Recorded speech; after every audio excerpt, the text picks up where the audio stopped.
Hello friends, तो हमारे आज का टॉपिक है जो एमएससी केमिस्ट्री फर्स्ट सेमेस्टर के स्टूडेंट के लिए है। सब्जेक्ट का नाम है ऑर्गेनिक केमिस्ट्री। पेपर सेकेंड का टॉपिक है हाइपर कंजुगेशन यानी अति संयुग्मन। हाइपर कंजुगेशन बेसिकली होता क्या है?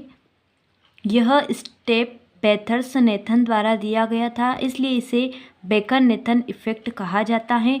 जब अनसैचुरेटेड यानी असंतृप्त कार्बन एटम से कोई ऐसा एल्किल समूह जुड़ा हो जिससे अल्फा कार्बन एटम पर कम से कम एक परमाणु उपस्थित होता है, तो ऐसे एल्किल समूह इलेक्ट्रॉनिक इफेक्ट के समान इलेक्ट्रॉन मुक्त करने की क्षमता रखता हो तो इस टाइप का इलेक्ट्रॉन रिलीज हाइपर कंजुगेशंस कहलाता है। ये इसका एग्जाम्पल है। अगला पॉइंट है थ्योरेटिकल इंटरप्रिटेशंस।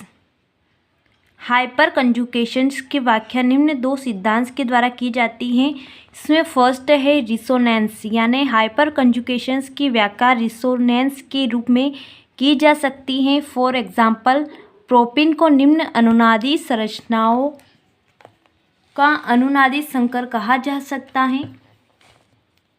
उपरोक्त अनुनादी संरचनाओं में एक कार्बन एटम एक हाइड्रोजन एटम के बंध नहीं है, इसलिए हाइपर कंजुगेशंस को नॉन बॉन्ड रिसोनेंस भी कहा जाता है।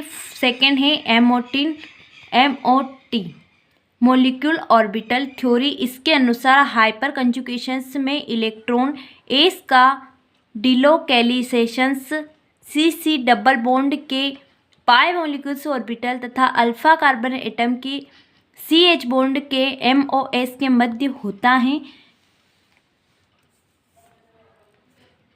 इस टाइप से होता है मॉलिक्यूल ऑर्बिटल थ्योरी का ओवरलैप।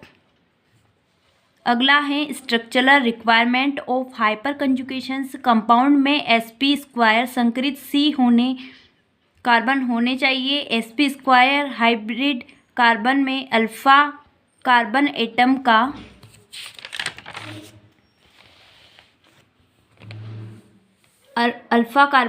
का कम से कम एक H एटम होना चाहिए तथा यह कार्बन एटम sp3 संकरित होना चाहिए।